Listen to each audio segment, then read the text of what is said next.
Good morning all students. अब हम exercise number 4 जिसके अंदर ग्राफ है, हम ग्राफ सीखेंगे। बोर्ड के अंदर ग्राफ का क्वेश्चन 6 नंबर का आता है, इसलिए ये मोस्ट और इम्पोर्टेंट क्वेश्चन मैंने विविध का 10वां क्वेश्चन लिया है, जिसके अंदर पहले ग्राफ बनाना है। हमें ग्राफ की सहायता से ए का मान ज्ञात करना है। सेकंड नंबर बात कि जब हम ग्राफ बनाते हैं तो कई बच्चों के दिमाग में आता है कि सर कई टीचर्स तो 3 मान निकाल करके ग्राफ बनवाते हैं और कई टीचर्स 2 मान निकाल करके ग्राफ बनाते हैं। एक्चुअल में अपनी बुक के अंदर 2 बॉक्स वाला ही दिया गया है और आगे भी हमारे 2 बॉक्स वाला ही काम का होता है, 12th में 11th में आगे, इसलिए अपन 2 वाला ही ग्राफ बनाएंगे। ये लो भैया बॉक्स बना लिया हमने, ठीक है। 2 वाला बॉक्स बनाओगे तो इसके अंदर आपको विशेष रूप से ध्यान क्या रखना है, उस बात का विशेष ध्यान दें। सबसे पहला नंबर काम आपका x और y लिखना है। दूसरा नंबर काम कि आपको तिरछा 0 भरना है। क्या करना है? तिरछा 0 भरना है। चाहे आप तिरछा 0 इस प्रकार भर दो और चाहे आप इस प्रकार भर दो। दशमलव में आ जाए मान तो कोई टेंशन वाली बात नहीं है बेटा, ग्राफ दशमलव में भी बनता है, लेकिन इसका नंबर पक्का हो जाता है और ग्राफ इजी तरीके से बन जाता है, कम समय में बन जाता है। तो अपन क्या करेंगे, इस समीकरण के अंदर एक बार x बराबर 0 रखेंगे। तो x बराबर 0 रखने पर इसके अंदर जब मैं x की जगह 0 रखूंगा तो 0 प्लस का 3y बराबर में 6 है। 0 तो 0 बन गया, तो यहाँ पे मेरे पास में क्या बच गया, 3y बराबर 6 बच गया। 3y के गुणा में है तो ये बटे में चला जाएगा, तो y बराबर आ जाएगा 6/3, यानी कितना आया मेरे पास में 2। तो मैं y का मान इस पहले बॉक्स के अंदर क्या कर दूंगा, 2 भर दूंगा। ध्यान रखें, पहले ये पहला डब्बा क्लियर होएगा, उसके बाद दूसरे डब्बे का नंबर आएगा। आप लोग क्या करते हो, ये 2 यहाँ लिख देते हो, जो x का मान बन जाता है तो वो गलत हो जाता है, इसलिए आप इस बात का विशेष ध्यान दें। पहला डब्बा क्लियर हो गया, अब दूसरे डब्बे का नंबर आ जाएगा, यानी दूसरा निर्देशांक लेंगे। तो इसके अंदर हम क्या रखेंगे, y बराबर 0 लिखो भैया, ये लो y बराबर 0 रखने पर अब y की जगह 0 रखेंगे तो x का x ही रह जाएगा, प्लस 3 × 0 बराबर 6 आ जाएगा। 0 को किसी से भी गुणा करते हैं तो वो 0 बन जाता है, तो अपने पास में पीछे कितना बच जाएगा, आंसर के रूप में x बराबर 6 आएगा। ये x का मान आप कहाँ रखोगे, 2 नंबर बॉक्स में। इसी के साथ अपना एक बॉक्स कंप्लीट हो गया, एक समीकरण का, और ये 1 अंक का होता है। इसी प्रकार इस दूसरी समीकरण का भी बॉक्स बनाएंगे। ये लो भैया दूसरी का, ठीक है। दूसरी का बॉक्स बनाएंगे तो दूसरी के अंदर भी अपन क्या है, यही चीज रखेंगे, यानी पहला निर्देशांक x का आएगा, दूसरा y का आएगा। साथ ही साथ मैं आपको ये भी बता देता हूं, कभी कभार एक नाम आता है भुज या कोटि, तो x को क्या कहते हैं बेटा, भुज कहते हैं, और y को हम क्या कहते हैं, कोटि कहते हैं। इस बात का भी विशेष ध्यान रखना। तो ये लो भैया हमने तिरछा 0 भर दिया, ठीक है।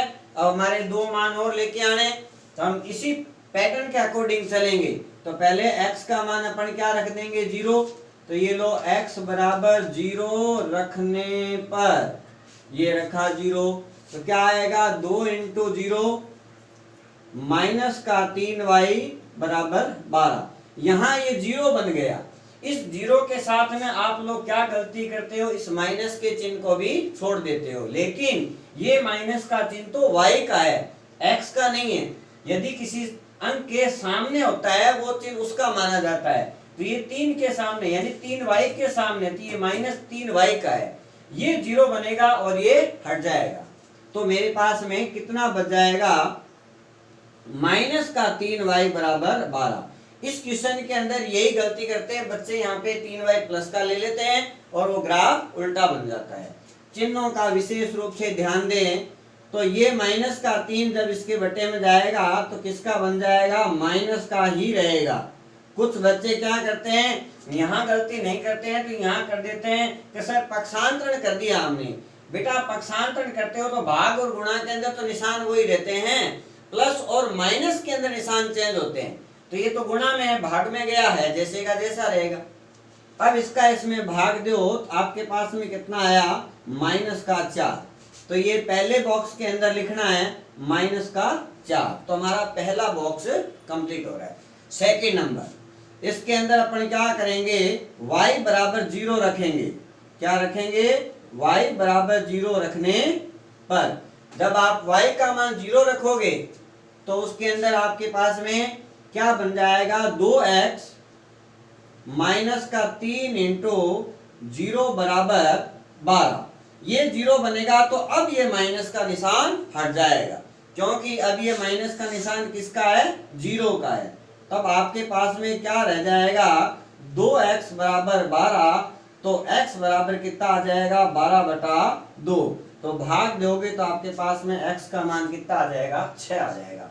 ठीक है, तो ये लिखा मैंने x का मान 6। ये मेरे दोनों बॉक्स कंप्लीट हो गए। आपको इस प्रकार मान निकाल के भी देखना है ताकि अपने को ये पता चले कि हम कहीं गलती तो नहीं कर रहे हैं। उसके उपरांत एक गलती के जांच की विधि और बता देता हूं। आप सबसे पहले x का 0 रखते हो तो x 0 बन गया, इसका इसमें भाग दो, कितना आया, 2। पहला मान सही है हमारा। सेकंड नंबर, आपने y का मान 0 रखा तो इसको छुपा लो, x का मान कितना आएगा, 6, जो कि 6 का 6। सेकंड नंबर समीकरण के अंदर देखो x का मान 0 है, इसका इसमें भाग लगाओ, कितना आया, -4। y का मान 0 है तो इसको छुपा लो, 2 का भाग दो, कितना आया, 6। तो कुछ बच्चे ऐसे डायरेक्ट भी मान निकाल सकते हैं। यदि मान लो आपके पास टाइम बहुत कम है, ये इतना काम करने का टाइम नहीं है, तो आप सीधा डायरेक्ट इस विधि से बॉक्स बनाओगे तो 2 नंबर तो कम से कम मिलेंगे। उसके बाद ग्राफ बनाने की विधि, ये लो अपने अक्षों के मान हो गए, अपने राइट साइड की ओर, यानी ये जो राइट साइड है इसकी ओर सारे मान प्लस के होते हैं, जिसको कहते हैं x अक्ष, और लेफ्ट साइड की ओर जितने भी मान होते हैं वो माइनस के होते हैं, उनको कहते हैं x डैश। इसी प्रकार यहाँ y और यहाँ क्या आ जाएगा बेटा, y डैश आ जाएगा। ये जो होता है वो केंद्र बिंदु होता है, जिसको कहते हैं मूल बिंदु। इसको किससे प्रदर्शित करते हैं, 0 से। ठीक है, O से 0 0। नेक्स्ट इसके अंदर अपन यहाँ मान लिखेंगे तो वो किस प्रकार लिखेंगे कि जो आपने बॉक्स बनाया है उसके अंदर देखो x का बड़े से बड़ा मान कितना आ रहा है। x का बड़े से बड़ा मान मेरे पास में 6 आ रहा है ना, तो मैं x पर 6 तक गिनती लिखूंगा। तो आपके पास में तो ऐसे बॉक्स बने हुए हैं, उन बॉक्स की गहरी वाली लाइन पे लिख दोगे, यानी 1, दूसरी पे 2, तीसरी पे 3, चौथी पे 4, पांचवी पे 5 और छठी पे 6 लिख दोगे। ओके, 6 नंबर पे 6 लिख दोगे। नेक्स्ट ये लिखा 1 2 3 4 5 6। माइनस के अंदर हमारे पास में x का कोई मान ही नहीं है, तो अपन 1 या 2 तक लिख करके फ्री कर देंगे। तो ये 1 ये 2, तो ये माइनस का 2 और माइनस का 1। उसके बाद यहाँ देखो y का बड़े से बड़ा मान 2 और माइनस का 4 चल रहा है, तो अपन प्लस के अंदर तो 2 तक गिनती लिख लेंगे या 3 तक लिख लो। तो ये लिखा अपन ने 1 और ये लिखा 2, ये 2 ये 1 तक और लिख लो, चाहिए आप 3 तक लिख लो। और इस तरफ अपन क्या लिख देंगे, माइनस का 1, माइनस का 2, माइनस का 3 और माइनस का 4 तक। क्यों? क्योंकि मेरे को y के माइनस के 4 की जरूरत है। ये मेरा इसके अंदर मान रखना होता है। नेक्स्ट इसके बाद में दूसरा स्टेप आपको क्या लिखना होता है, पैमाना लिखना होता है। ये लो भैया पैमाना लिख देते हैं। पैमाने के अंदर आप क्या लिखोगे, x अक्ष पर 1 सेंटीमीटर बराबर और y अक्ष पर 1 सेंटीमीटर बराबर। इन बात का विशेष ध्यान दें। उसके बाद आगे क्या लिखना है वो मैं बता देता हूं आपको। ये तो ग्राफ के अंदर चाहे ग्राफ कोई सा भी आए, ये आपका परमानेंट पक्का मान रहेगा। आगे देखो x की लाइन पे आपने जो अंक लिखे हैं उनके अंदर कितने कितने का अंतर चल रहा है, वही x का पैमाना हो जाएगा। अंतर कितने कितने का चल रहा है बेटा, एक के का चल रहा है, इसलिए एक इकाई x की ओर आ जाएगा। y वाली लाइन पे भी जो अंक लिखे हुए हैं उसके अंदर भी एक का ही अंतर चल रहा है, तो y का पैमाना भी कितना हो जाएगा, एक इकाई। ये मेरे पास में पैमाना आ गया जिसका बोर्ड के अंदर एक नंबर होता है। कितना नंबर होता है, एक नंबर होता है। ये भी आपको पेंसिल से लिखना होता है। ग्राफ पेपर पर जो भी काम कर रहे हो वो सारे का सारा पेंसिल से करना है, पेन नहीं चलाना है। नेक्स्ट, अब अपन इसके मान रखेंगे इसके अंदर। तो मान किस प्रकार रखते हैं, x का 0 ढूंढो सबसे पहले, तो ये x और y का 0 आपको यहाँ मिलेगा।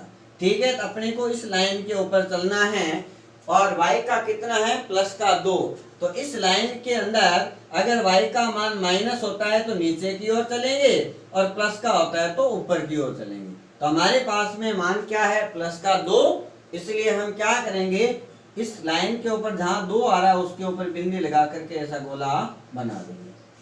नेक्स्ट, x का 6 और y का 0, तो आपका x का 6 कहाँ मिलेगा, ये x का 6 और y का 0 यहीं पे मिलेगा। 0 यानी इट मींस इसी के ऊपर ही।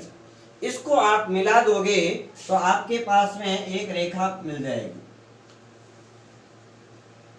ये लो, ये हमने मिला दिया। ओके, नेक्स्ट, इसको नाम दो आप a और इसको नाम दे दो आप b। यानी हमारे पास में ये रेखा कौन सी हो गई, ए बी रेखा आ गई। दूसरे समीकरण का ग्राफ बनाएंगे, x का 0 ये रहा, y का -4 है, तो इस लाइन के अंदर नीचे की ओर चलना है, जहां 4 मिले तो वहां आपको बिंदु लगा देना है। दूसरा निर्देशांक 6,0 जो वही है जो हमने पहले लिया था। अब हम इन दोनों को आपस में मिला देंगे। तो ये लो भैया, इसको और मिला दो। ये हमने इसको मिला दिया। ओके, इसको आप नाम दे दो सी डी। क्या नाम दे दोगे, सी और डी।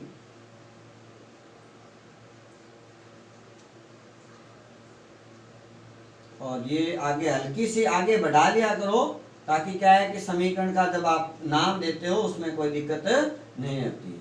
ये डी बन जाएगा। ओके, अब इसके अंदर ग्राफ के अंदर जहां देखो आपस में ये जो कटे हैं उस बिंदु को अपन क्या देंगे, P नाम दे देंगे।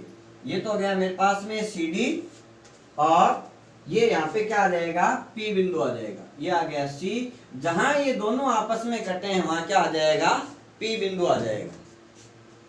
अब बात आती है P बिंदु के निर्देशांक की।